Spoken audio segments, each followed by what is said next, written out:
My name is Donna Hoffman. They call me the Interior Design Advocate because I advocate on behalf of design lovers everywhere to help you wipe out the ugly design result, get rid of design confusion, and to empower you in interior design.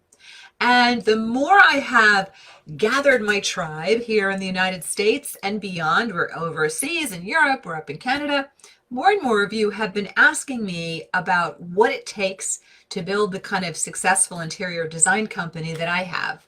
So in case you've not noticed yet, I do run a luxury interior design company. You're noticing a piece of my our fabric library here. So here's what I want you to know. In today's Instagram Live and Facebook Live, I'm going to be telling you, sharing with you, 3 things that I wish I had known, before I started my interior design company. Wish I had known it. So when I'm done teaching, I would love to hear from you about what it is you're struggling with in your 7 years or younger interior design company. And you can tell me how long you've been in business, as well as if you're just thinking of starting a design company and what's stopping you, right? But let's talk about the 3 things I wish I knew before I started my interior design company. There are actually more like 7 of things, but I'm just going to deal with 3 of them today. So let me just tell you quickly my background. So I already had a Master's of Fine Arts, a 3-year fine arts degree, and I went back to design school before opening my interior design company. I did not want to be a dilettante. I knew that I probably didn't even know what I didn't know, and I didn't. So I wanted to go back to school to study it. I opened my interior design company at the beginning of 2008, just as the meltdown was ready to happen, right? And did happen. And as I'm opening during the Great Recession of '08, my husband, Steve, who works with me now in this company, was in a totally different industry that was completely imploding. So Steve was in the middle of a long layoff from a company that had gone out of business because of his industry falling apart. And so not only did I have to start my company during a recession, but I had to be successful fast. I had to dive in. Now, I will tell you that this is not the first business I've run. I did have a consulting company. I got to speak here. I did have a consulting company helping people with being on TV, selling product, because 1,000 years ago, I was actually a QVC show host. I don't know if some of you know that. A billion years ago.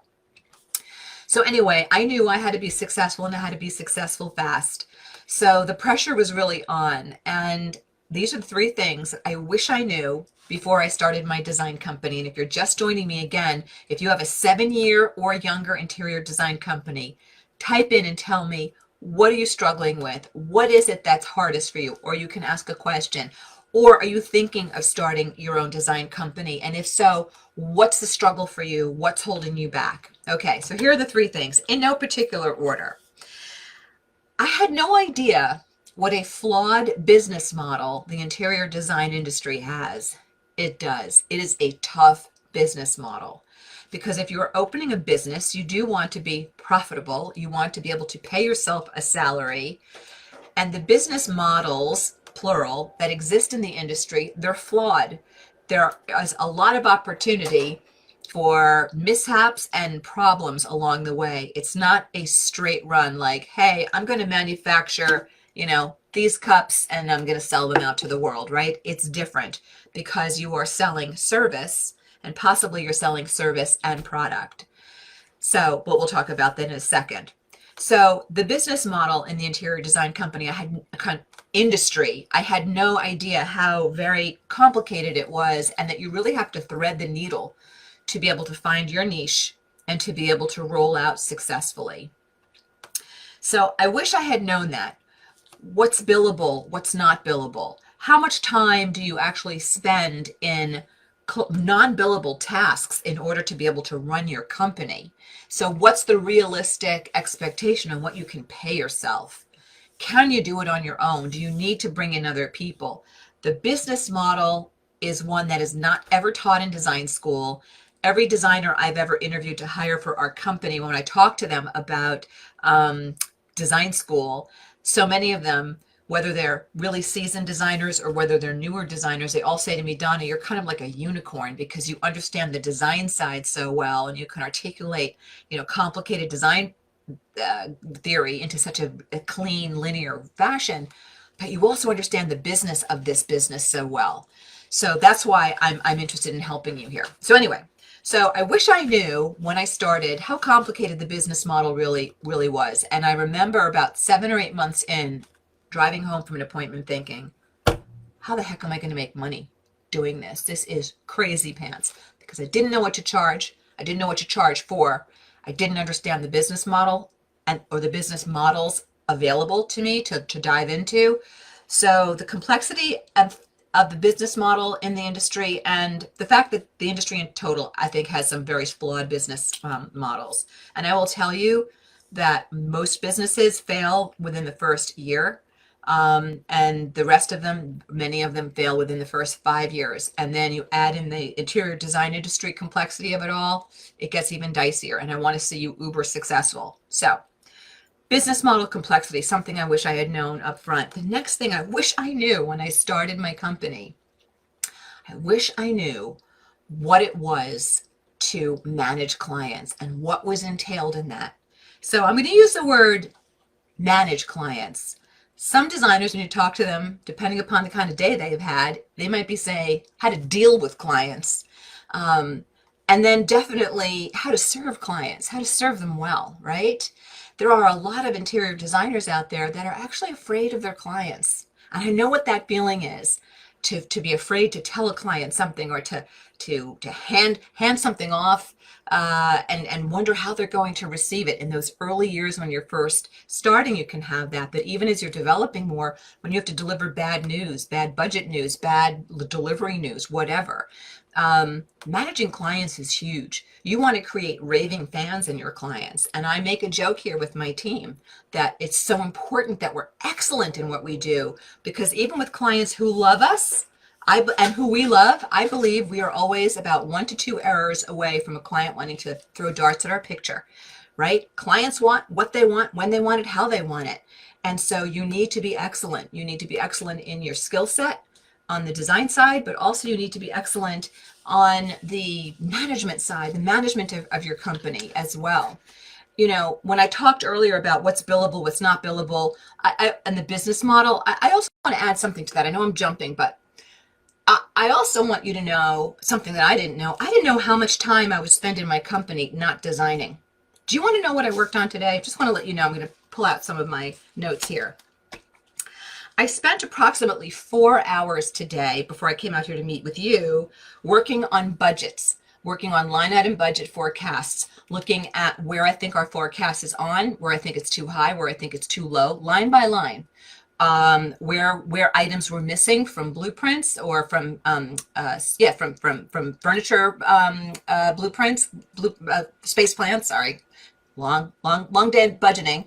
I spent probably about an hour and a half all told answering emails for vendors, emails for clients, emails to my team, and what else? I worked on a bunch of what I call creative open issues that jumbled around in a project, from builder emails to phone calls to working on stair design to working on plumbing issues, tile selections, clarifying something for an outdoor space, all these phone calls and emails, zipping around. I didn't touch a piece of fabric today. I didn't touch anything that felt uber creative to me today. It was a lot of what I call logistics and expedition.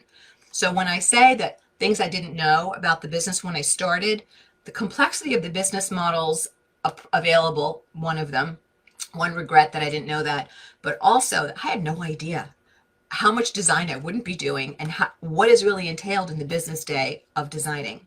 So two things I wish I knew so far. We'll sum them up so far. I wish I knew more about the business of the business. I wish I understood what it was to manage clients so that they come to know, like, and trust you quickly. Remember, there was a movie on, I'm not old enough to know when it launched, but I saw it in rerun. It's called To Sir with Love. At the beginning of the movie, these inner city kids are throwing like spitballs at this teacher because they think he's just awful. And then as he stays with them through the year, they just come to love this guy and see that he's really in their corner. He's really there for them. And of course, at the end of the movie, he says, hey, I'm not going to come back. They're all crying. They sing a song called To Sir with Love. And they realize that this person was in their corner. And I always make a joke with my team. I can tell when we hit the tipping point with a client. Yeah, they're excited when they first hire us, but I can feel the moment when we're not this unknown entity to them and suddenly they trust us. I can feel that tipping moment.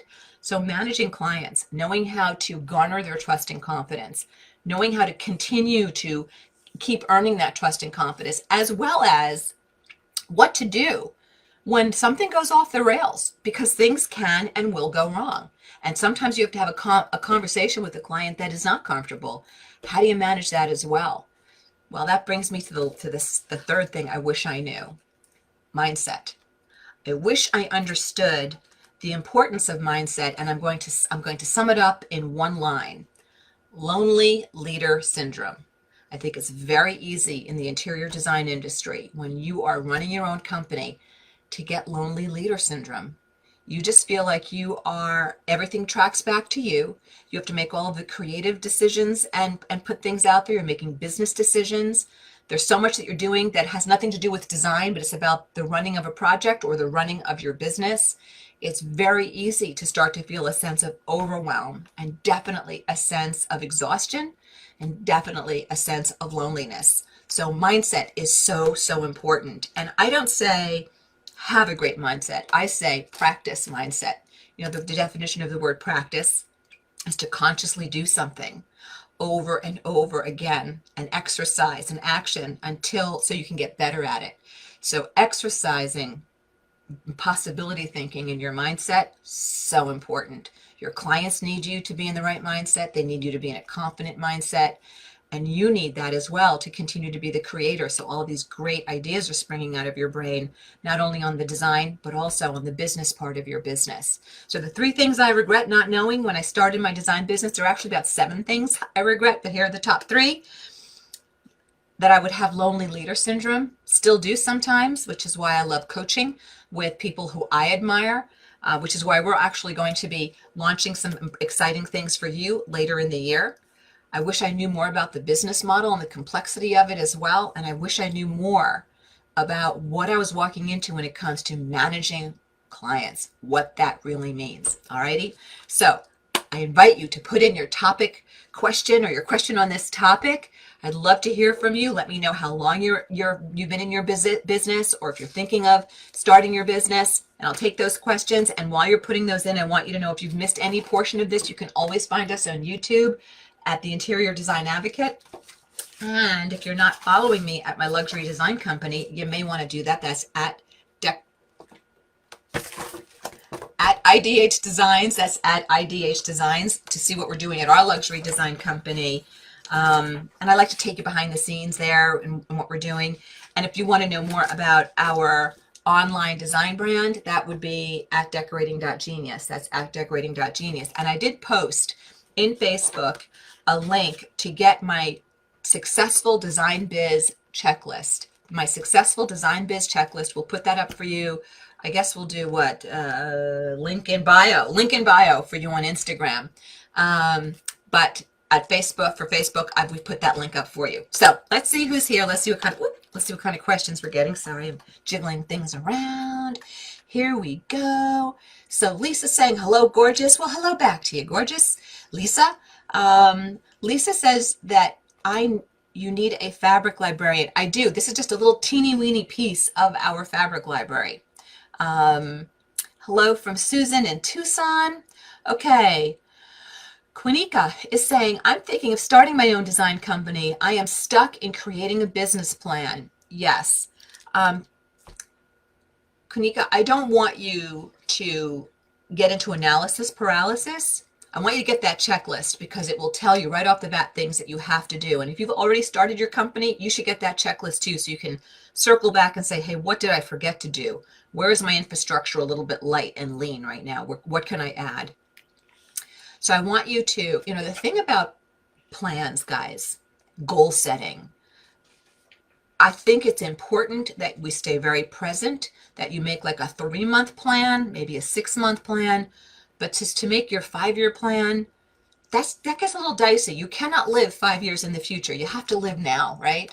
So being very present, very clear on what needs to be done, when it needs to be done, who needs to do it, that's going to keep you grounded in what you need to do now. So Kunika, I hope you'll get that checklist. I think it would be really helpful as you're working on putting together your business plan. Okay, so from Nicole Dawn 25 on Instagram, she's saying, I have always loved design, but I feel too old at 42 to start. Currently, I'm taking a decorating design course. Well, I'll tell you what, Nicole, I started my design company very similar age to you, and I have built a 7-figure business.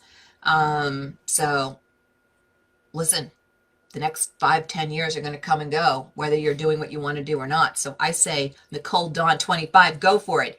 How about you, peeps and you lovelies? Let's give Nicole Dawn a little bit of love, some thumbs up, some waves, some hearts. I think you should go for it. Definitely.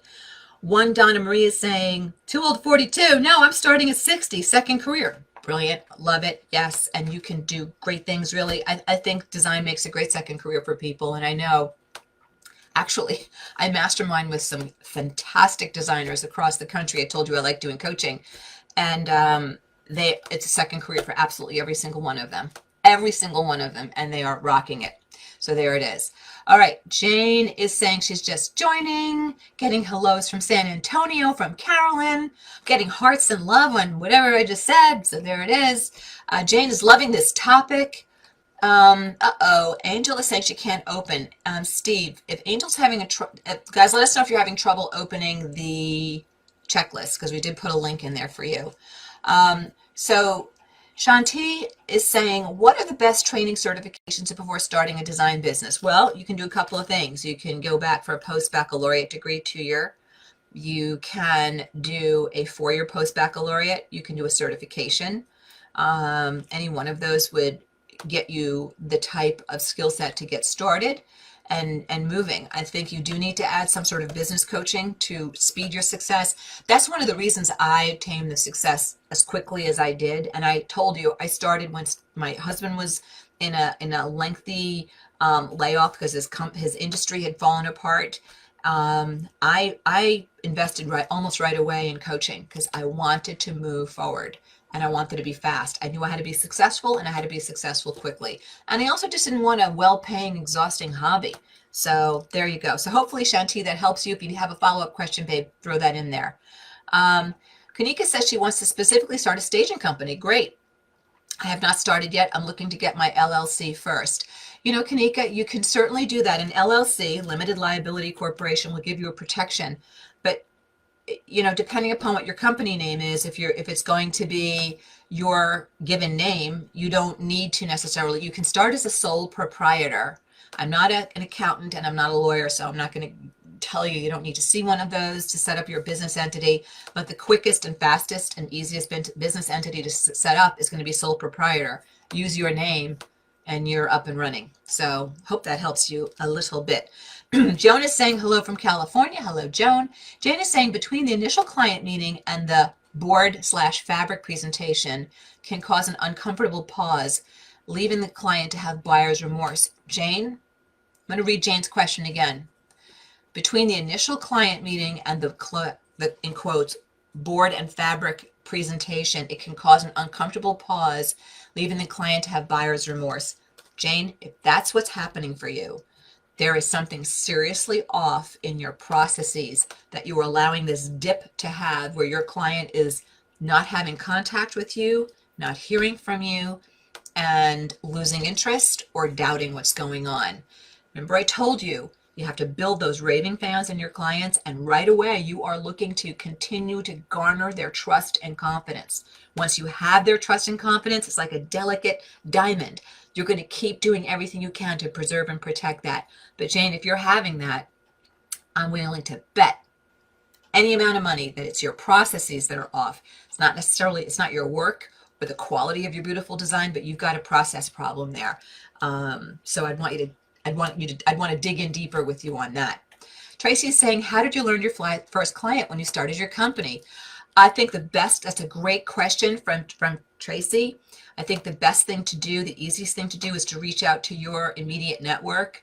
Are you active in your church? Are you active in your kid's school? Are you active in a neighborhood civic organization? Are you active?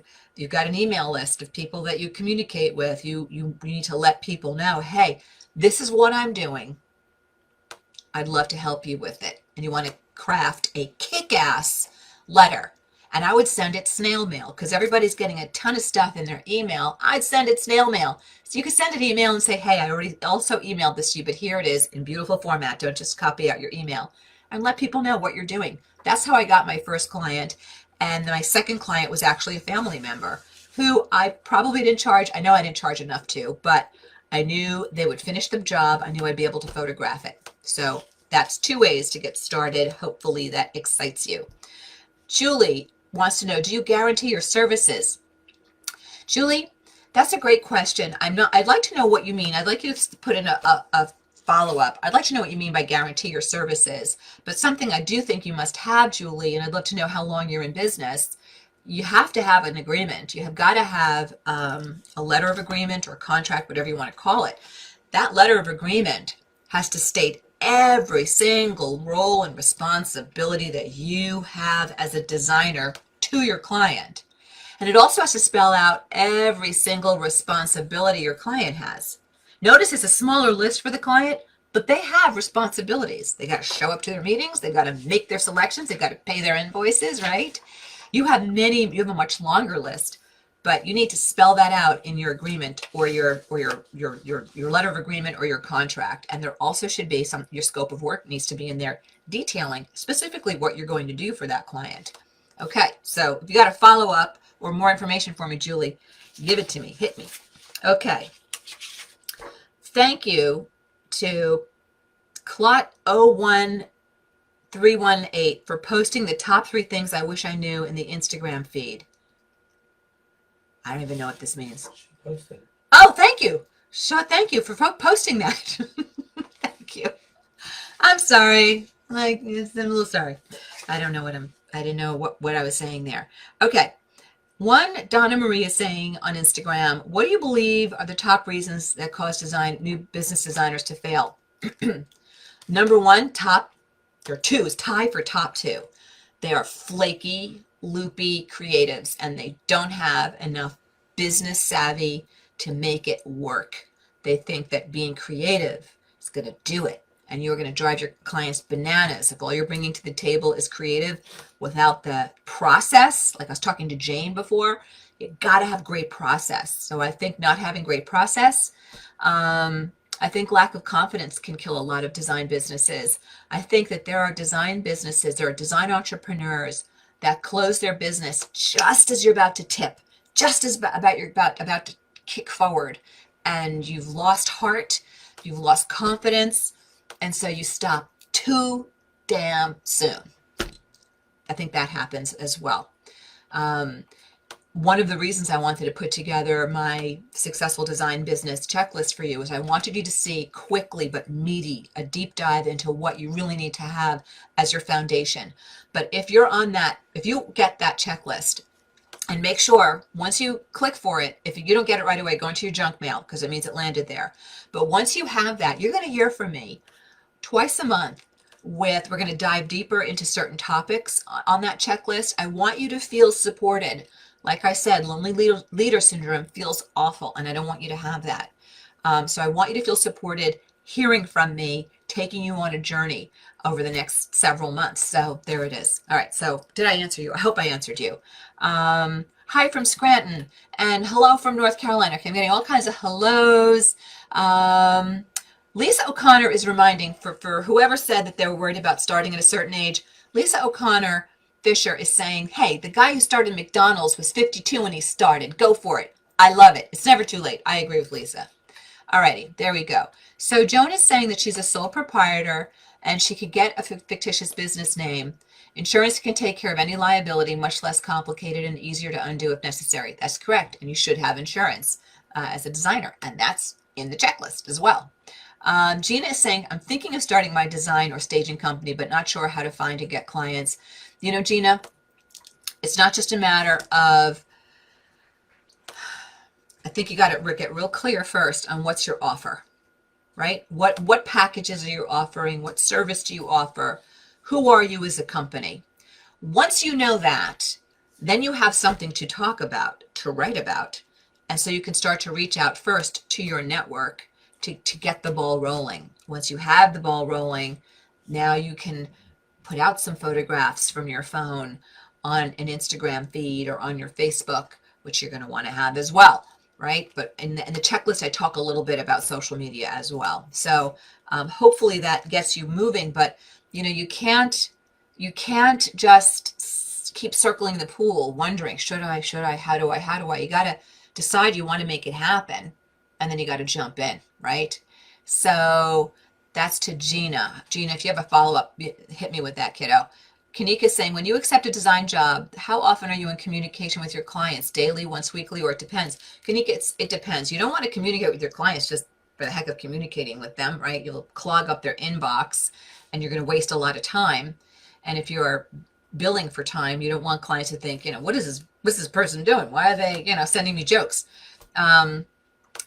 I like for my clients to hear from me at least once weekly. I am in meetings with them, but I like for them to hear from me about their project status. And that's an opportunity for me to be in their inbox with something that's meaningful to them, and also where I can ask some open issue questions until we're together again in a meeting. Great question. Dee is even saying she's loving Kanika's questions. I love it. See, it's one big, great circle. That's important. That's good. All right, lovelies, listen, it looks to me like we're getting to the end of our questions.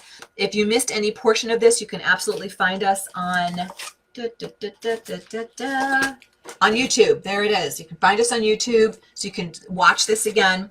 If you want to follow along at our teaching brand at the decorating.genius, that's where I'm doing all my teaching, which is what I'm doing with you now. If you want to see what we're doing in our luxury design company, that's at IDH Designs. Next week, we are talking about things to consider when purchasing swivel chairs. Yes, there are some key considerations that you have to have top of mind when you are purchasing or designing with swivel chairs. And we're going to talk about that next week. Okay, lovelies, I think I have gotten to all the questions, which is great. I know we went a little long today. So happy to be here with you. I cannot wait to see you next week. Get that checklist if you don't already have it. If you know somebody who's in a design business or thinking of starting one, send the checklist to them. Tell them to get their own so that they can be on our mailing list as well. We're going to have some exciting announcements for you later in the year, talking about the kinds of support we're going to be rolling out for young design businesses and people who want to start. So there it is. Okay, lovelies, I'll see you next week, 4 p.m. Eastern. Until then, have a great week. Bye-bye now. Hi, this is Donna. Thanks so much for watching. And if you like this video, please hit the like button and comment below so I know what you think. And don't forget to subscribe to the Interior Design Advocates channel so you don't miss any of our great content.